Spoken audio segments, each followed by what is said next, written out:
Hello, everybody. First of all, I want to say thank you so very much for all the genuine birthday wishes today.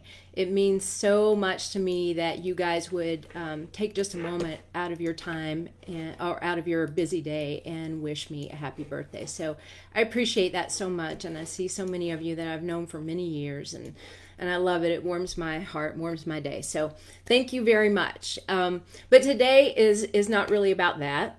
Some of you know me personally as a girl who grew up in Dawsonville, Georgia. And I love that town, and I absolutely loved growing up in a small town. And I'm very proud of it and appreciative of it. And most of you that I'm connected to know me as the founder of BrandFace, and you see us doing videos here on regular occasion. But today I'm actually making an announcement that has been 72 years in the making. And no, it's not my birthday. Thank goodness. I'm talking about my dad's story. It's a very personal project, and I know you guys will find some wisdom in it. I know that I have. For those of you who know, and most everyone that knows us does know this, my dad is a recovering addict and has, by all accounts, had an incredible and even miraculous life, which you'll learn a little bit about today. And it's my true honor and privilege to be able to announce this. We are co-authoring a brand new book featuring his story. And it is called The Radio Flyer Rebel, 12 Turning Points from a Child of Alcoholics. It is a very honest book. It is designed, we decided today to make the announcement of the book on my birthday, and then it will actually be published on December 10th on my dad's birthday. So we spent over the last year quite a few phone sessions, because we're mostly in different cities. We spent quite a few phone sessions going through his life bit by bit, breaking it apart, going through the different turning points, and I have to say, he was really honest to a fault, and I just can't ask for more than that. So what I want to share with you guys today is something just very near and dear to me, because I'm proud of him. I'm proud of him for his progress. I am proud of the wisdom that he has gained through the years, and he will tell you, oh my gosh, wisdom from terrible choices. And some of them were bad choices, of course, and some of them were very good choices. So to be able to share that is honestly a privilege for me. And I want to make one thing clear. This is about his life raised by two alcoholic parents and a lot of the experiences he had through his life. But I do want to make this clear. This is not a tell-all book designed to harm other people. It is not. That's not what it's about. There will be protection of the innocent and the guilty. So it's really about my dad's own choices and experiences, and I truly think that anybody who has faced adversity, and who among us hasn't, will appreciate this and learn from it. And so give me just 1 second here. I'm going to pop up my video here so I can see actually who is joining us here, because I can't see it on this screen that I'm on now. Okay, so I want to share with you today the name of the book. Well, it already did share the name of the book, and why it's named that. So I'll share the little synopsis of the back cover, and I want to share with you my dad's biography, so you get a little sneak peek today of what this will look like when it comes out on December 10th. So the name of the book is The Radio Flyer Rebel, 12 Turning Points from a Child of Alcoholics. And it's named that for a very good reason, which you will hear about now as I read you the back cover of this book. So this is the paragraph that will go on the back cover of the book. And my dad could not be with us live today. In future episodes, he'll be joining us live as we kind of give little sneak peeks along the way up until December 10th. But he's heard all of this. Obviously, he's approved all of this. And so I just want to give a shout out to you, Dad. I'm proud of you. And I know this book's going to help a lot of people. Okay, so on the back cover, it will read, "The hole underneath the old brick house was still there over 50 years later. A small Volkswagen could fit inside. He choked back the tears as he remembered the feel of that tiny plastic shovel in his hand. He had scooped thousands of shovelfuls of dirt into his radio flyer wagon and hauled each load out by dragging it up wooden planks. If he could just make the hole big enough to hold us still, he might be able to sell enough liquor to hang on to the house until his daddy got out of prison. He was just 14 years old. As the hole got larger, he realized the enormity of his circumstances. Even if he could make the hole big enough, who would make the liquor? Who would help him sell it? Who could he trust? After weeks of digging in dark and despair, he laid down the plastic shovel and walked out. This moment would shape him, foretelling a series of turning points, balancing reverence and rebellion. The journey of the radio flyer rebel had just begun. And that's the paragraph that'll go on the back of the book, the short little recap. And that will just kind of give you a little bit of insight into one such experience that made the child, that made the man. Okay. And I think as you'll hear from my dad, he gave me a few comments to share with you at the end of this since he couldn't be here with us live today. But you'll hear more from my dad about a lot of experiences and why this book is so important to him. And I came to him with the idea over a year ago, and I said, Dad, your story is just incredible. And you just heard a little tiny slice of it. I said, your story is so incredible that I really feel like it could help people. And I have to say, I've never shared this with my dad, actually. But when I wrote the first BrandFace book, and BrandFace started to become a reality, and then Michael Carr, whom you guys know as my best friend, my partner, he co-wrote a couple of the books in the series with me, and he's the COO of BrandFace.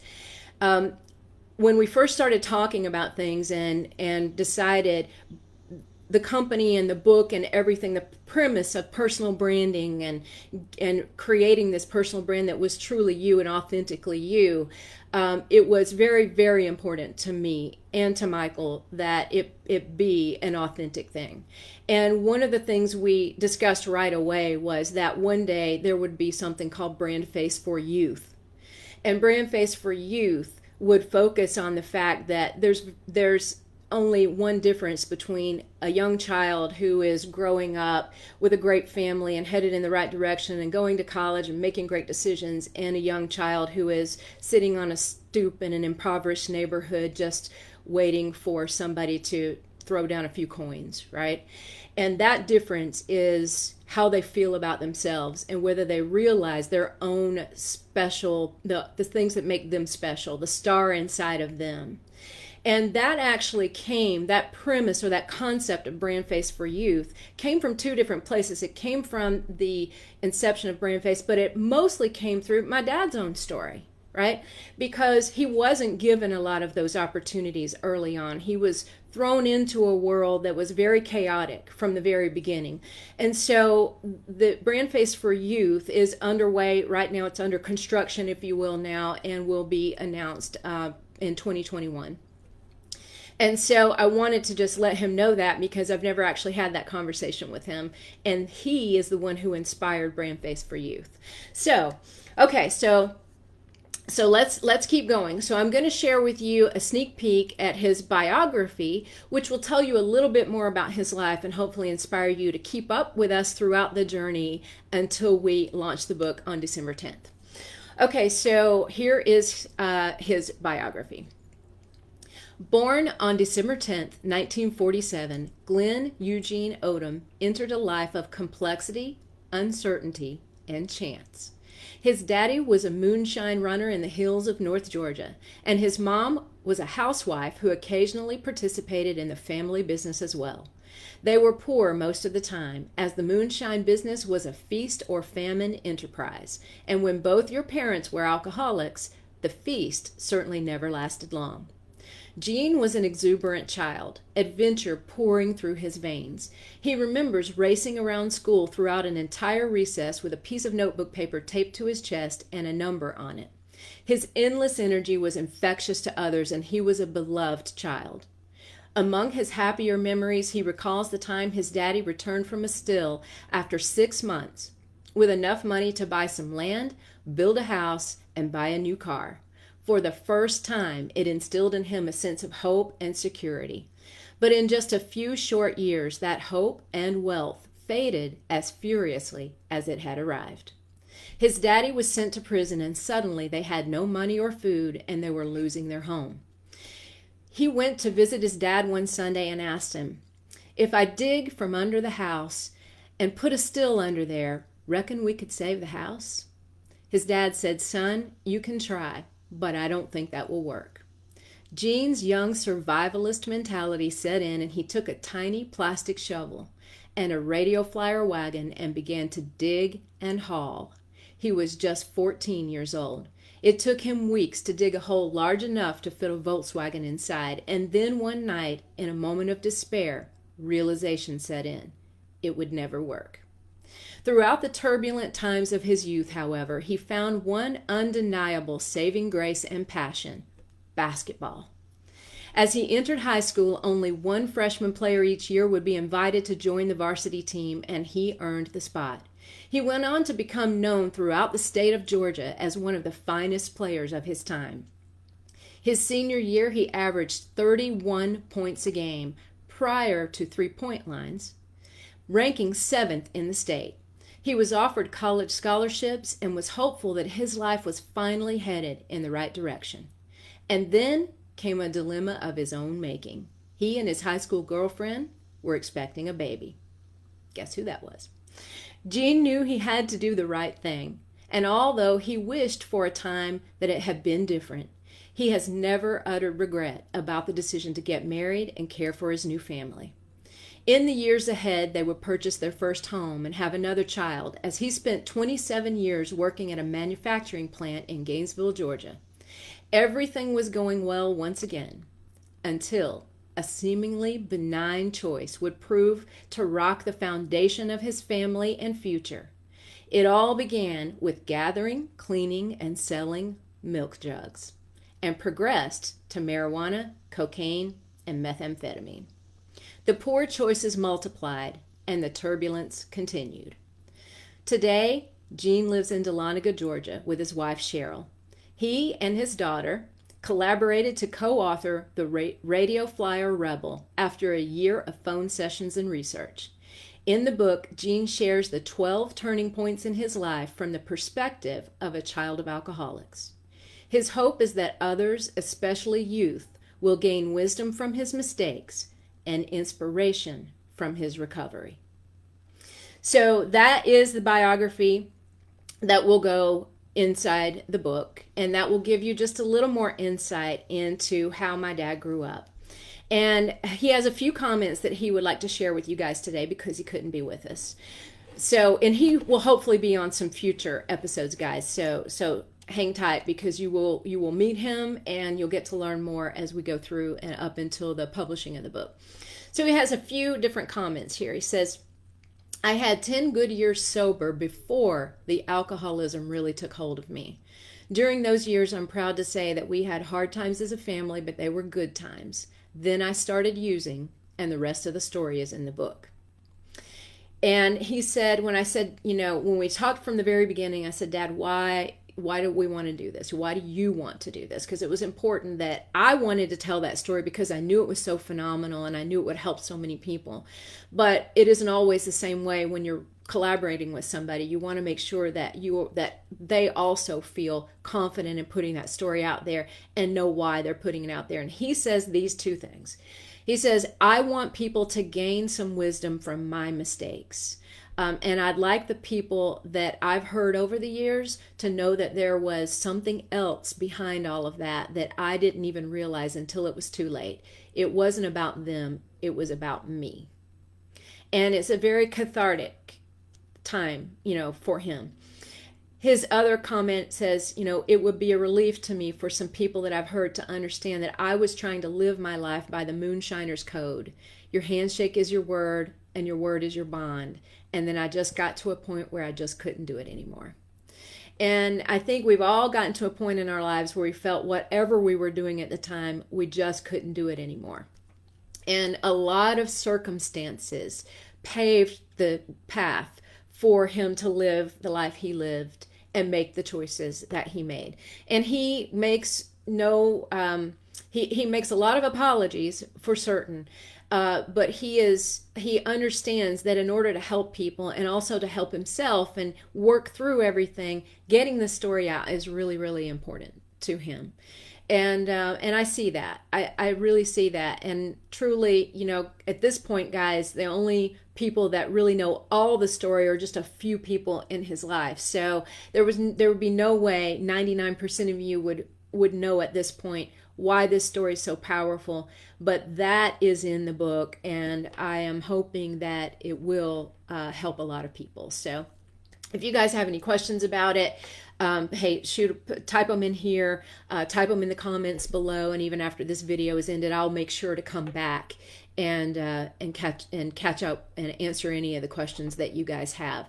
But again, in the future, you will be seeing my dad. We'll be talking more about the book and about the launch of the book, and it should be a lot of fun as we go through it. It should be a lot of help to a lot of people. So, all right, guys. Well, that's it. That is it. I just want to say again, on a personal note, how much I appreciate all the warm wishes for my birthday. You guys are fantastic, and I love you all so much.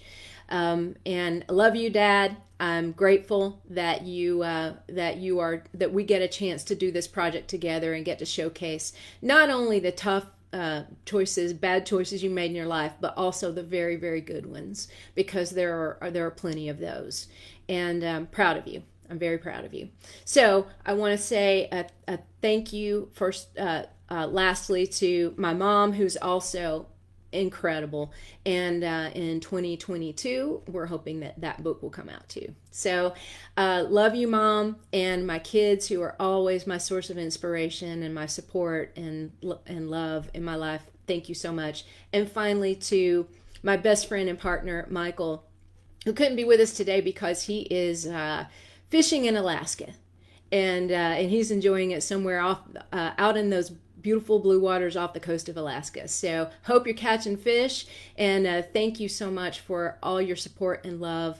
I can't imagine my life without you in it, and I appreciate everything that you do.